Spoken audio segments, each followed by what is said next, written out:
Hello बच्चों, कैसे हैं आप? बच्चों, हम यहाँ पर अब एक नई समस्या यहाँ पर हमारे सामने आई है सिंप्लेक्स मेथड के अंदर।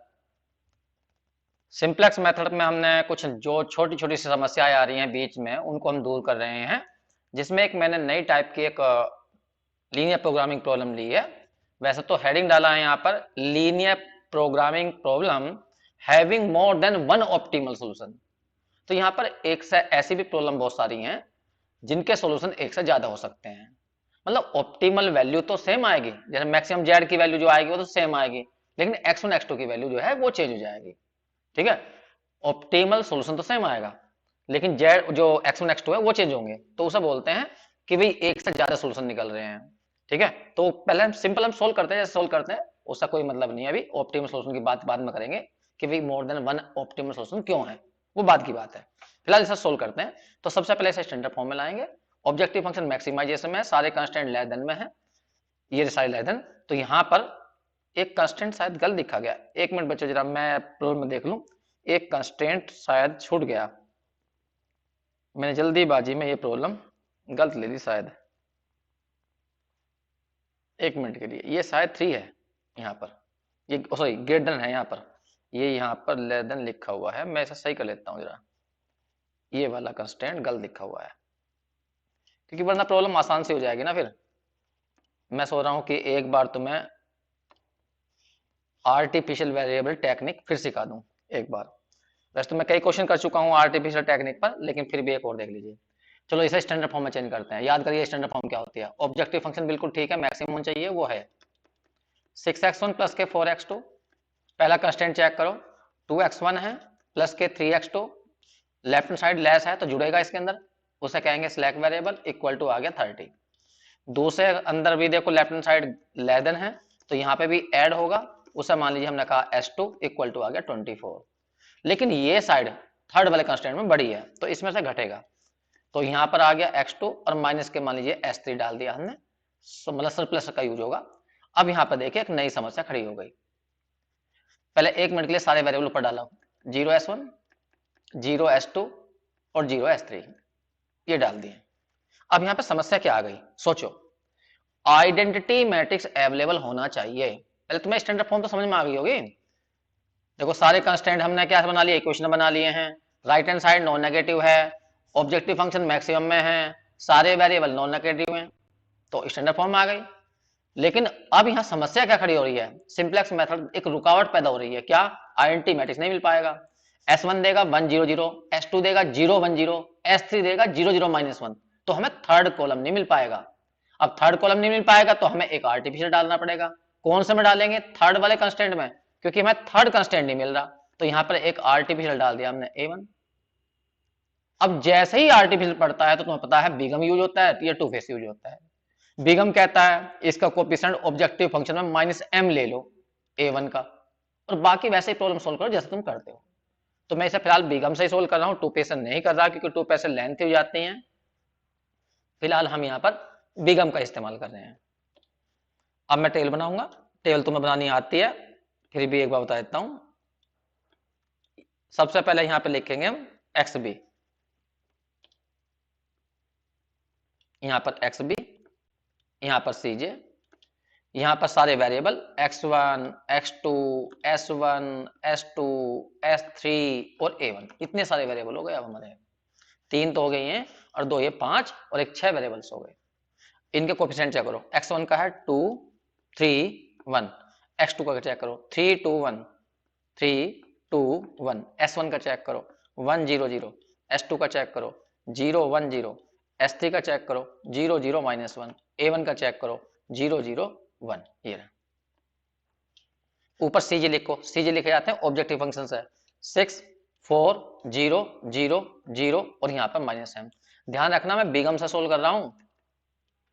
जब भी आर्टिफिशियल वेरिएबल पड़ जाता है, पहले क्वेश्चन को स्टैंडर्ड फॉर्म में लाना है, फिर देखना है कि आइडेंटिटी मैट्रिक्स मिलेगा नहीं मिलेगा। आइडेंटिटी मैट्रिक्स नहीं मिल रहा तो फिर तुम्हें आर्टिफिशियल डालने हैं, और आर्टिफिशियल डालने के बाद बिगम करना है या टू फेस है। बिगम ने कहा है केवल ऑब्जेक्टिव फंक्शन में आर्टिफिशियल कोएफिशिएंट -m डालो, बाकी सारा वैसे ही काम करो जैसे करते हो तुम। अब देखो XB वाले कॉलम में क्या लिखा जाता है, ये वाली साइड, यहाँ पे 30, 24 और यहाँ पे 3। फिर बेसिक वेरिएबल देखो कौन कौन से बनाए तुमने, S1 S2, S1 का फर्स्ट कॉलम है, S2 का सेकंड कॉलम है, A1 का थर्ड कॉलम है, ये रहे। इनके कोफिशिएंट लिखिए, मतलब CJ लिखिए, ऊपर लिखे होते हैं सबके। S1 का ऊपर लिखा हुआ है 0, S2 का ऊपर लिखा हुआ है 0, A1 का लिखा हुआ है -m, ये लिख दिया। ठीक, अब उसके बाद एक बात ध्यान रखना, कोई बच्चा यदि इसमें डायरेक्ट इसके अंदर आता है इस वीडियो के अंदर तो थोड़ी प्रॉब्लम होगी। तुम्हें पहले तुम्हें सिंपलेक्स मेथड सीखना पड़ेगा, फिर बिगम मेथड सीखना होगा। तो इससे पहली वाली वीडियो देखिए तभी तुम्हें समझ में आएगा ये, क्योंकि हम तो ये बहुत आगे निकल चुके हैं इसके अंदर, और इसमें छोटी समस्या आ रही है उसको दूर कर रहे हैं हम। ठीक, तो यहाँ पर सबसे पहले निकालते हैं जेड जे। जेड जे कैसे निकलता है वो तुम्हें बता रखा है मैंने।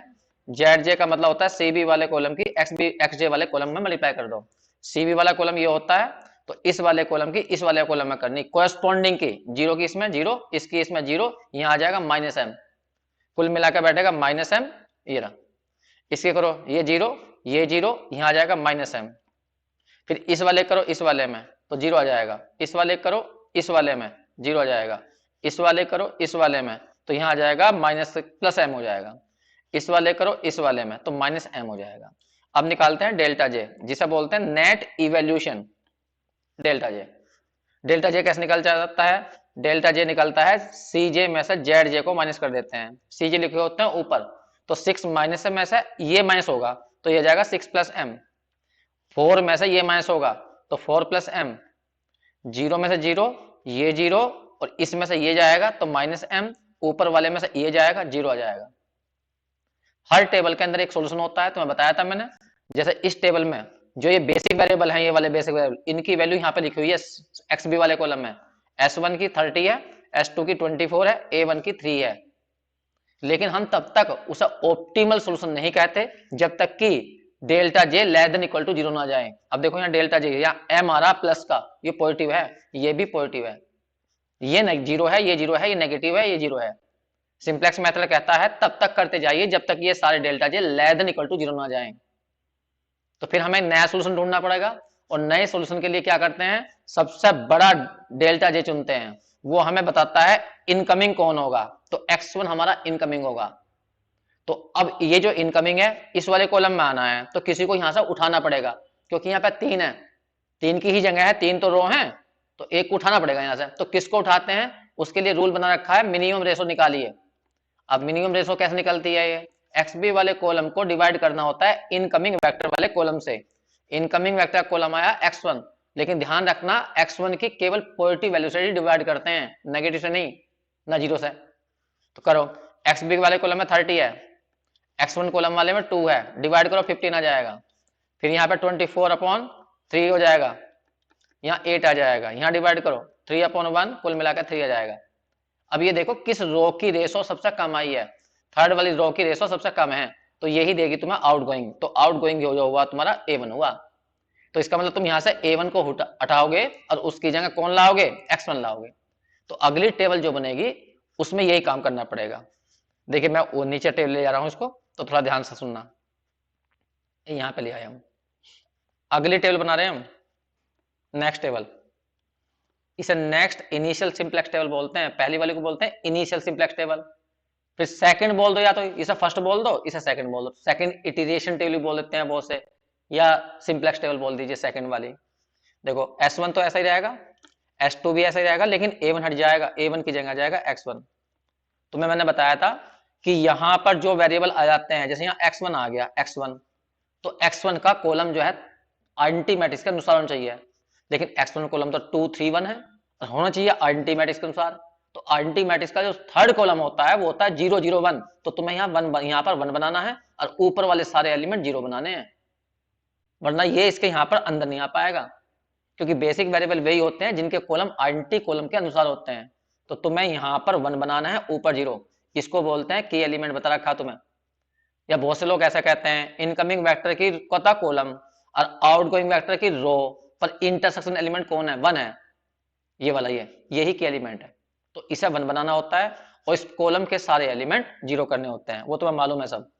अब यहाँ पे बात करते हैं हम, मैं तुम्हें यहाँ पे 1 मिनट के लिए बता देता हूं, इस टेबल को बदलना। अब हमें इस टेबल को, इतनी टेबल को, अब मैट्रिक्स के रूल लगाने हैं बस। अब मैट्रिक्स के रूल तुम्हें लगाने आते हैं। जैसे तुम्हें यहाँ वन बनाना की एलिमेंट की जगह, तो यहाँ तो वन है ही, तो कुछ नहीं करना, इस रो को ऐसे लिख दो 3 1 1 0 0 -1। और जैसा आर्टिफिशियल वेरिएबल आउटगोइंग है, जब आर्टिफिशियल वेरिएबल अब बाहर निकल जाएगा तो उसका कॉलम को कैलकुलेट मत करना, क्योंकि आर्टिफिशियल की विशेषता होती है, यदि एक बार ये टेबल से बाहर निकल जाएगा तो दोबारा वापस नहीं आता। लेकिन आर्टिफिशियल के लिए केवल ध्यान रखना, और बाकी वेरिएबल की बात नहीं कर रहे हम, ठीक है। अब उसके बाद में देखो यहाँ जीरो करना है, यहाँ जीरो अब करना इसकी एलिमेंट की हेल्प से है, तो बहुत आसान होता है। जिसे जीरो बनाते हैं या 3 है, तो की एलिमेंट की जगह भी 3 बनाने की कोशिश करो, तो इस रो में 3 से मल्टीप्लाई कर दोगे तो यहाँ 3 हो जाएगा, और ऊपर की में 3, तो सेकंड में से इसे घटा दियो तो यहाँ जीरो आ जाएगा। मैं R2 में चेंज कर रहा हूँ फिलहाल, R2 माइनस कर दूंगा मैं कितना, R2 माइनस 3 इंटू R3, ये तो 3 की मल्टीप्लाई करूंगा यहाँ, इसमें से घटा दूंगा, 3 की यहाँ मल्टीप्लाई करें 9 हो गया, 24 में से 9 माइनस कर जल्दी से।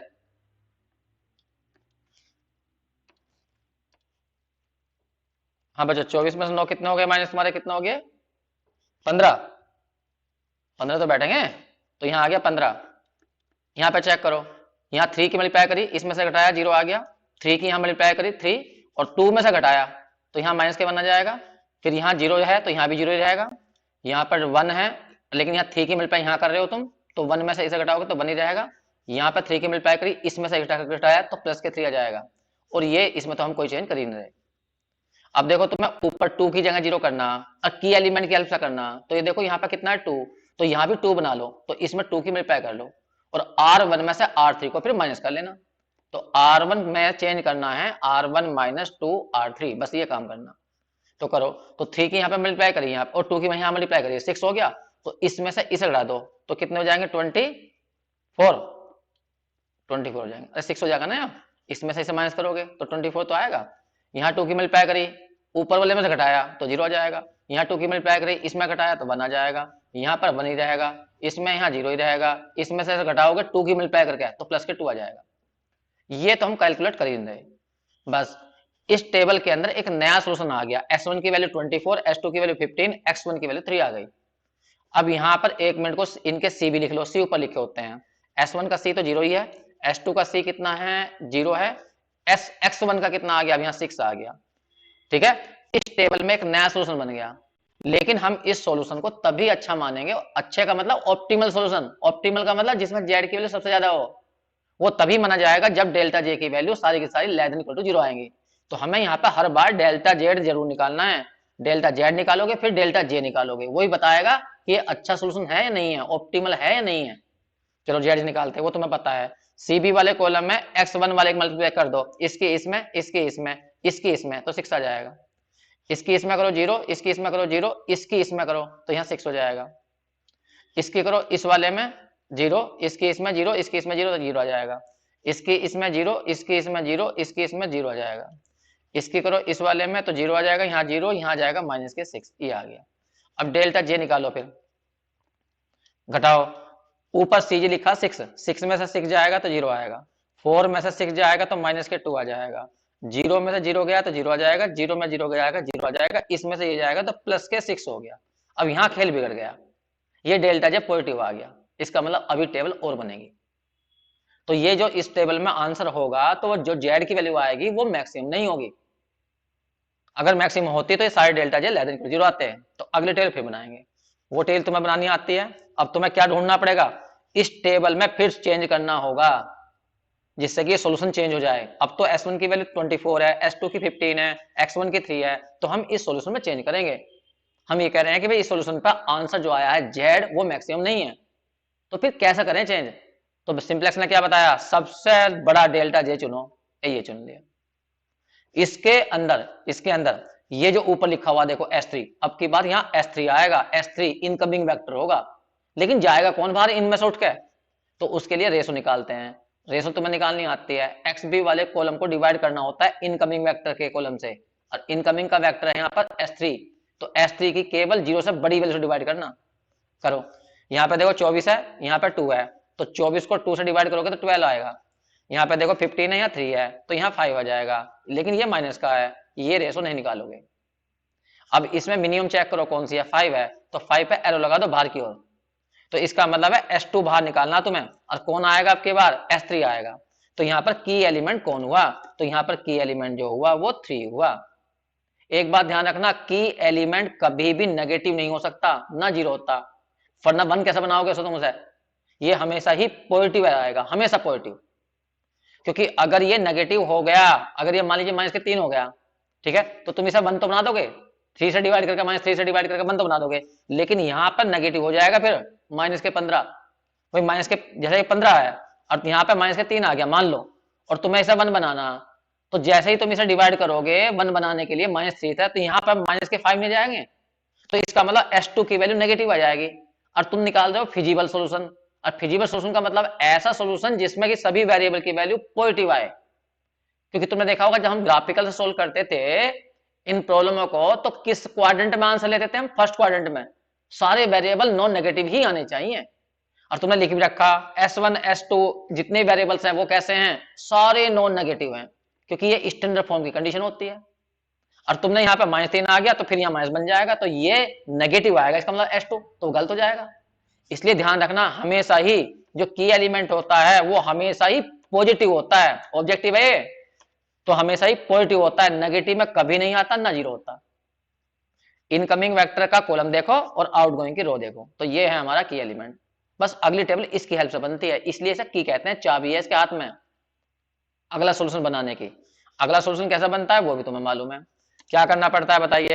यहाँ S1 लिखा जाएगा, लेकिन अब की बार S2 हट जाएगा और S2 की जगह आ जाएगा S3। X1 में कोई चेंज नहीं होगा, बाकी इनके कोफिशिएंट चेंज कर लो, वो तुम्हें पता ही है, ऊपर लिखे होते हैं। X1 का ऊपर कितना है, 6 है, ये रहा। बाकी पूरी टेबल तुम्हें बदलनी पड़ेगी, वो टेबल तुम्हें बदलनी आती है।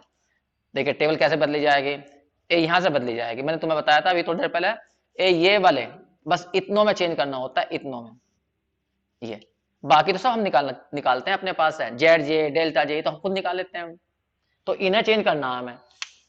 और चेंज कैसा करना, की एलिमेंट की हेल्प से, बस की एलिमेंट लगाओ, देखो कहाँ है, ये रहा।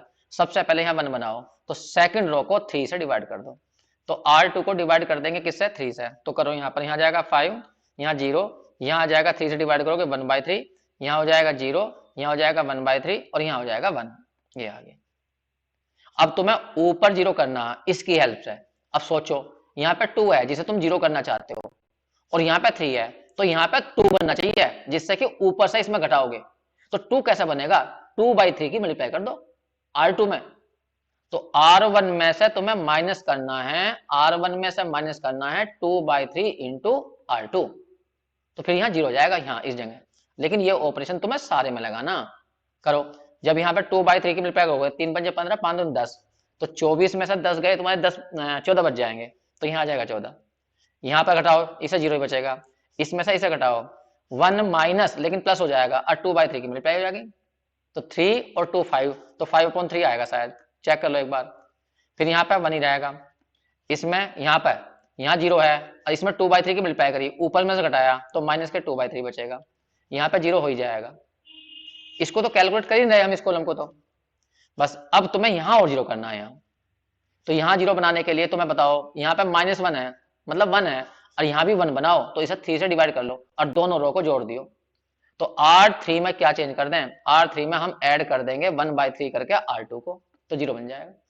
करो पूरी रो में लगाना, यहाँ 3 से डिवाइड करा तो 5 आ गया, और इसमें से ऐड करना तो 8 आ गया, 3 पंजे 15, 5 और 3 8, यहाँ पे करो, यहाँ पे यहाँ 1 आ जाएगा, यहाँ पर माइनस के 1/3 और प्लस के 1 करो, तो 1 माइनस के 1/3 बैठ जाएगा 2/3, तो यहाँ पे 2/3 आ जाएगा, यहाँ पे 0 आएगा, यहाँ पर आ जाएगा तुम्हारा 1/3, और यहाँ पर 0 हो ही जाएगा, इसको हम तुम्हें छोड़ ही दिया। तो देखो नया सॉल्यूशन तुम्हारे सामने तैयार हो गया। अब बच्चों ये नया सॉल्यूशन के लिए भी हम ये चेक करेंगे कि हाँ भाई ये अच्छा है या नहीं है, तो इसके लिए वही सिंप्लेक्स मेथड लगाओ। सिंप्लेक्स मेथड कहता है पहले ZJ निकाल लो। अब ZJ निकालते हैं, ZJ तुम्हें निकालना आता है।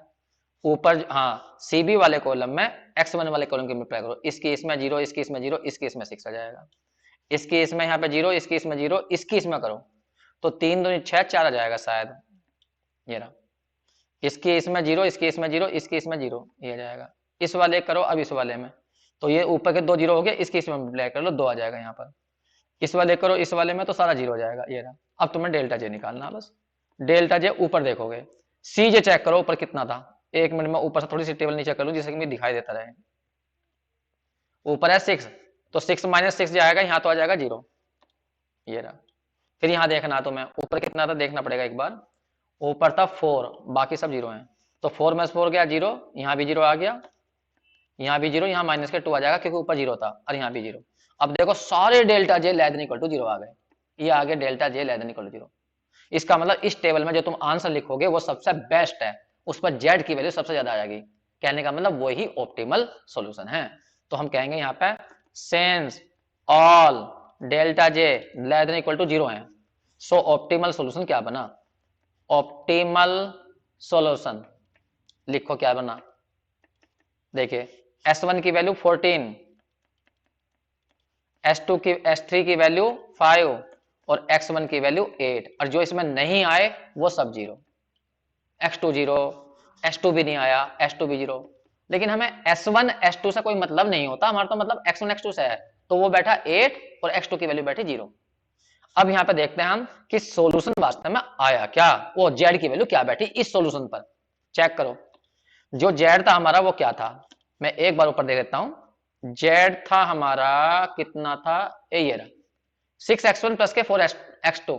S1 S2 की वैल्यू भरने का कोई फायदा नहीं होगा ना, छोड़ो। बस यहाँ पे देखो 6x1 प्लस के 4x2, A1 भी नहीं है हमारे टेबल में तो वो भी 0 हो गया। अब यहाँ पे 6x1 प्लस 4x2, ये था 6x1 प्लस के 4x2। देखो इसमें A1 भी नहीं आ रहा तो वो भी 0 है। अब भर दो इसके अंदर, 6x1 की वैल्यू कितनी आई है, 8 आई है, x2 की वैल्यू कितनी है, तो बाद वाला 0 हो जाएगा, 48 हो गया।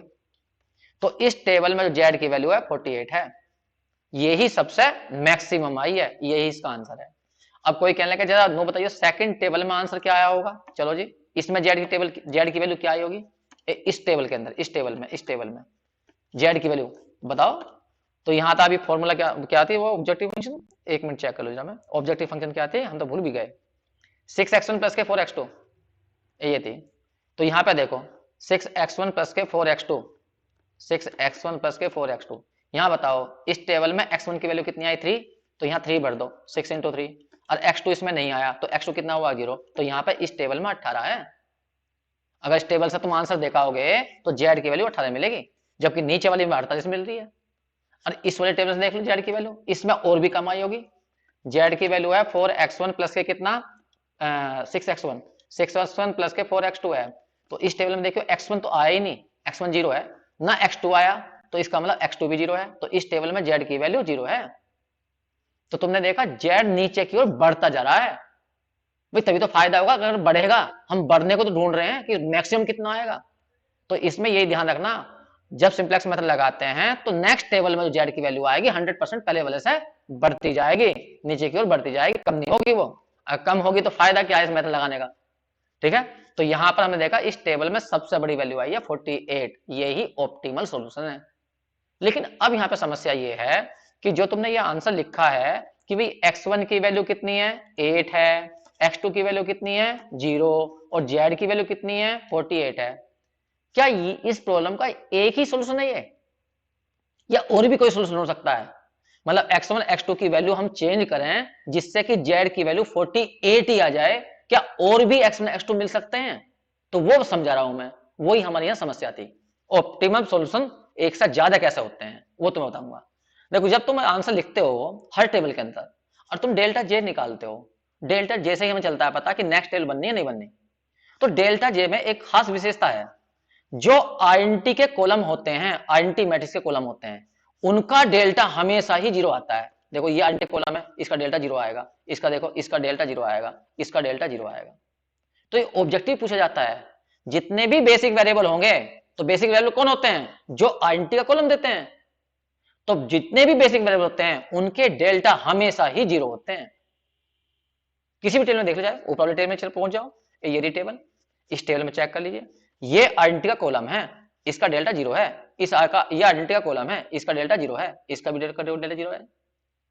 तो बेसिक वेरिएबल के हमेशा ही डेल्टा 0 होते हैं। लेकिन दिक्कत कहां होती है, दिक्कत होती है नॉन बेसिक वेरिएबल में। देखो ऊपर के जितनी भी तुमने टेबल बनाई, नॉन बेसिक वेरिएबल देखे होंगे तुमने ऊपर, एक मिनट में देख कर दूं, ये रहा। यहां देखो नॉन बेसिक वेरिएबल कौन है, जो इसमें नहीं है, तो जैसा कि x1 है, x1 नॉन बेसिक है क्योंकि इसका आइडेंटिटी का कॉलम है ही नहीं। तो देखो इसका डेल्टा कितना आया 6 प्लस एम, यहाँ पे देखो 4 प्लस एम, और जो ये आइडेंटिटी कॉलम है इनके सबके डेल्टा जीरो है। ये आइडेंटिटी का कॉलम है, इसके लिए देखो डेल्टा जीरो है ये रहा। बाकी जो नॉन बेसिक है उनके डेल्टा जीरो नहीं है।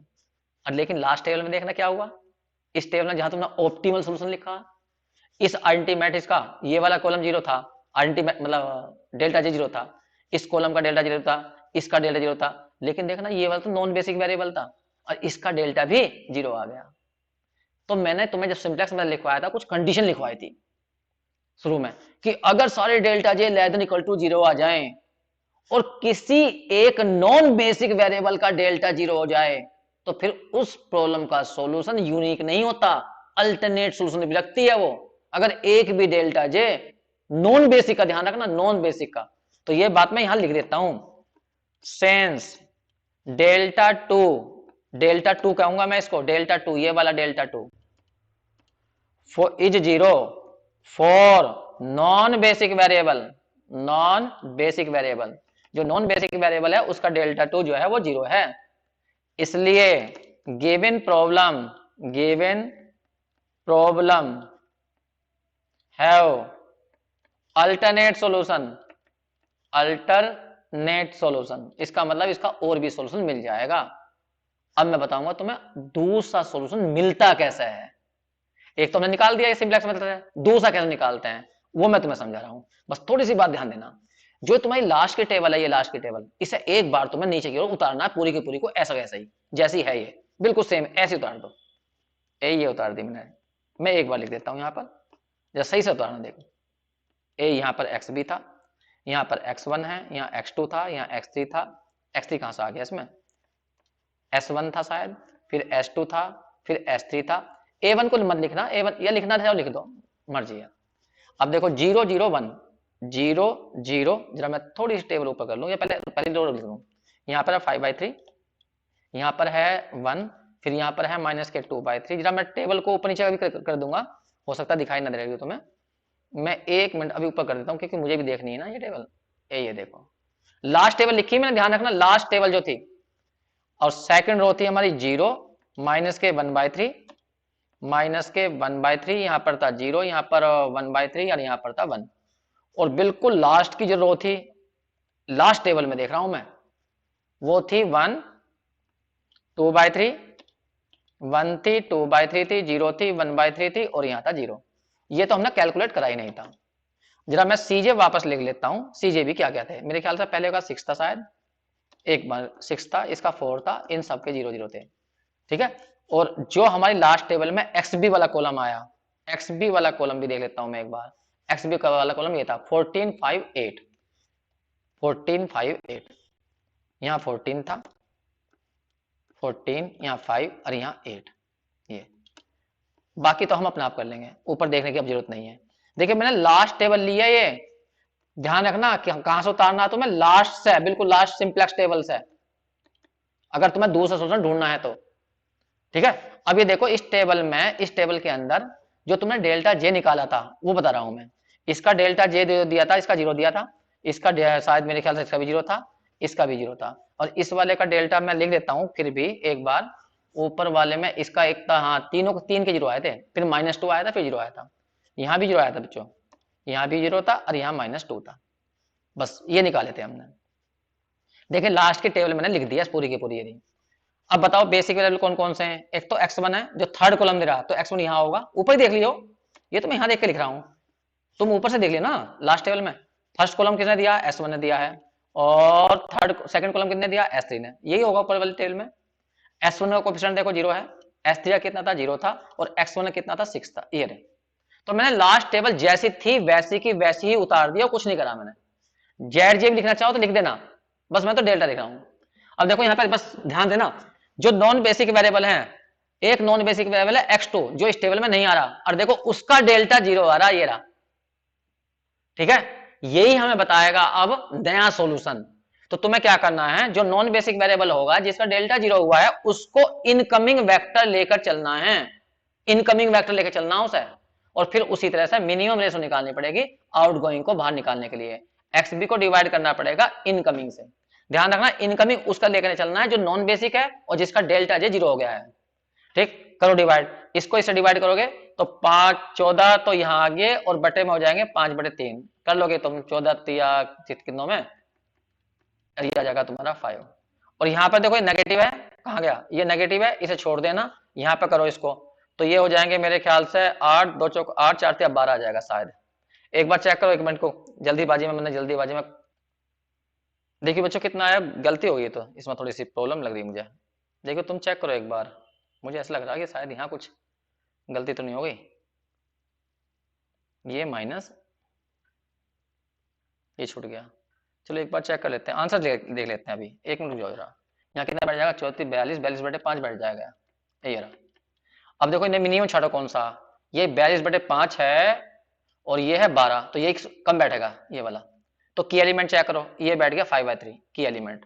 नेक्स्ट टेल बनाओ, नेक्स्ट टेल बनाने आते हैं तुम्हें, यहां से S1 हटाइए, S1 ये जाए कौन आएगा x2, यहाँ पर x2 आ गया। बाकी इनके तो ये तो ऐसे ही रहेंगे, ये भी ऐसा ही रहेगा, ये रहा।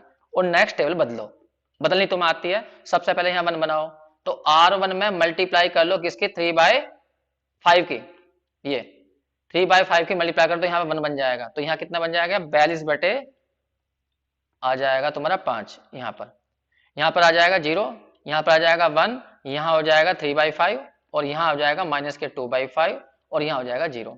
अब तुम्हें यहाँ 0 बनानी है, यहाँ 0, तो एक काम करो, इस वाले को 5 से डिवाइड कर लो और दोनों को जोड़ दो, मतलब R2 में जोड़ देना है तुम्हें 1/5 करके R1 को।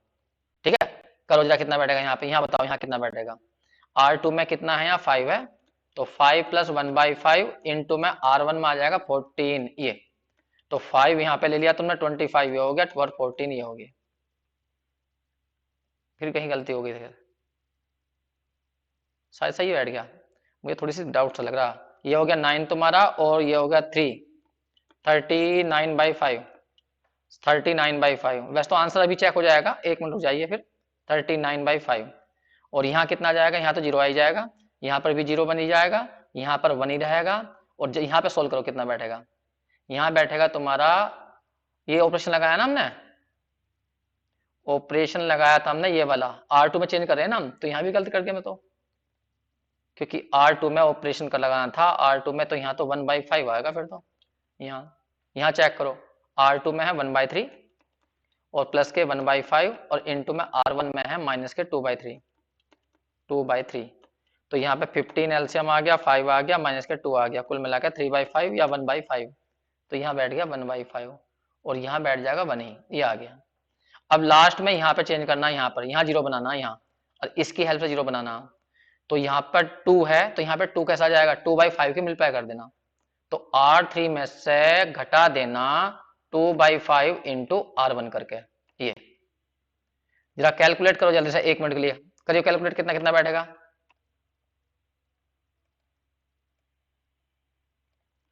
करा तुमने कैलकुलेट, कितना हुआ, ये बैठ जाएगा R3 में कितना है, यहाँ पे 8 है, तो 8 - 2/5 और R1 में लिखा हुआ है 14, ये तो 40 तो यहाँ बैठ गए और 24 ये बैठ गए, तो 40 24 कितना बैठ गया तुम्हारा, ये कैसे बैठ गया, 5 × 8 40 और 14 दूनी 28 बैठ गए ना, 28, तो यहाँ बैठ गया 12/5 आ रहा मेरे ख्याल से, तो ये देखो फिर यहाँ पे चेक करो, यहाँ तो 1 ही रहेगा, यहाँ 0 हो ही जाएगा, इसमें आ जाएगा माइनस के 2/5 और यहाँ कितना बैठ जाएगा, यहाँ पर है 1/3 माइनस के 2/5 और इंटू में है R1 में कितना है, R1 में है ऊपर माइनस के 2/3, तो माइनस माइनस प्लस हो जाएगा, 15 तुमने यहाँ पे एलसीएम लिए, तो 5 यहाँ आ जाएगा और 4 यहाँ आ जाएगा, फिर आ जाएगा 9/15, कुल मिलाकर 3/5, तो 3/5 यहाँ आ जाएगा, यही है, और यहाँ पे 0 ही आएगा। एक बार चेक कर लियो बच्चों, ये आ गया। अब जो ये नया सॉल्यूशन आया ये वाला तुम्हारा, इसमें फिर भी वो जेड जे और डेल्टा जे जरूर निकालने हैं, चेक जरूर करना कि ये भी अच्छा है या नहीं है, तब तक रुकना नहीं है जब तक कि delta J less than equal to 0 ना जाए। ठीक है, फिर वही जेड जे निकालो, पहले इसकी मल्टीप्लाई इस वाले में करो तो यहाँ 6 आ जाएगा, इस वाले की इसमें करो तो यहाँ 0 आ जाएगा, इस वाले की इसमें करोगे ये 0 ये 0, ये बैठ जाएगा तुम्हारा माइनस के 12/5 यहाँ पर, और इसकी मल्टीप्लाई इसमें करोगे तो 18/5 यहाँ बैठ गया और ये आ गया तुम्हारा यहाँ पर 0, ये रहा। अब डेल्टा जे निकालो, डेल्टा जे निकालने आता है तो मैं सी जे 6 में 6 गया 0 आ जाएगा, ऊपर वाले में से इसे माइनस करोगे। ये यहाँ कुछ गलती हो गई, कुछ ऐसा लग रहा है मुझे, कहीं कोई यहाँ पर कुछ गलती हुई है, कुछ ना कुछ गलती बैठी है यहाँ पर जरूर।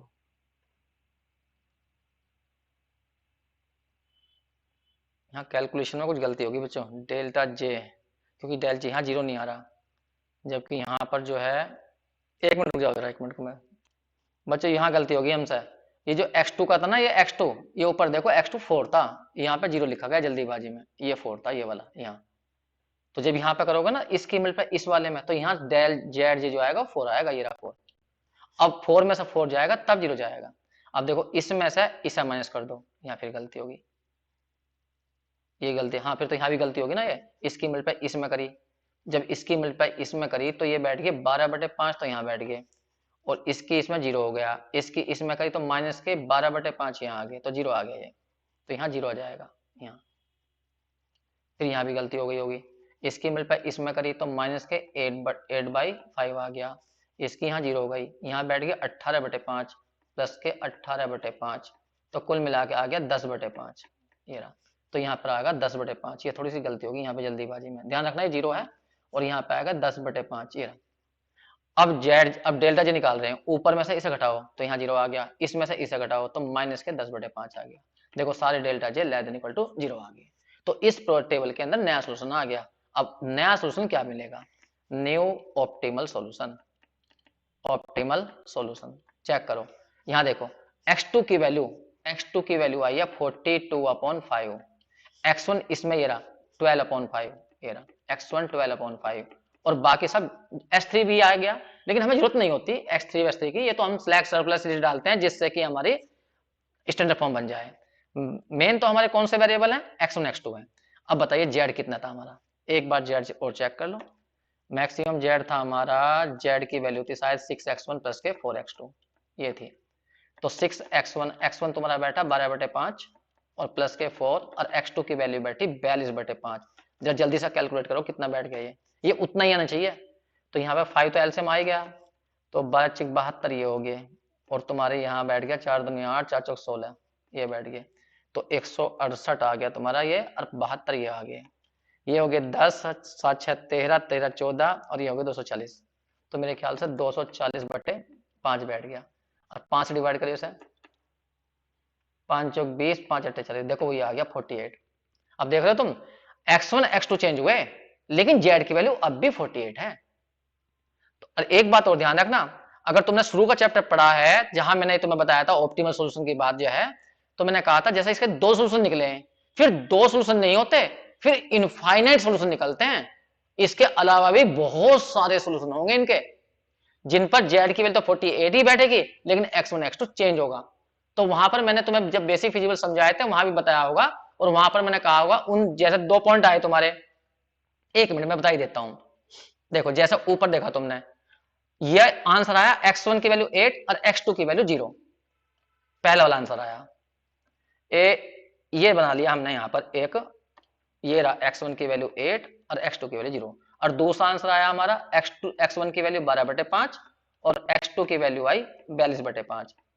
तो इन दोनों पॉइंटों को जोड़ देना, तो जो लाइन सेगमेंट बनेगा ना, इस लाइन सेगमेंट में जितने भी पॉइंट आएंगे, सारे पॉइंट इस प्रॉब्लम का सॉल्यूशन है, और उन सब पर z की वैल्यू 48 ही होगी। तो ध्यान रखना, जब भी किसी भी लीनियर प्रोग्रामिंग प्रॉब्लम का सॉल्यूशन 2 निकल जाए तो 2 का मतलब 2 नहीं, फिर इनफाइनाइट होते हैं। ठीक है बच्चों, ऐसा करके देखना, ठीक है। और कोई समस्या आती है तो कमेंट कर देना, मैं फिर दोबारा बता दूंगा, कोई और दूसरी प्रॉब्लम लेगा इस पे तब बता दूंगा जो है, लेकिन बता जरूर देना प्रॉब्लम को मुझे एक बार। ठीक है बच्चों, थैंक यू।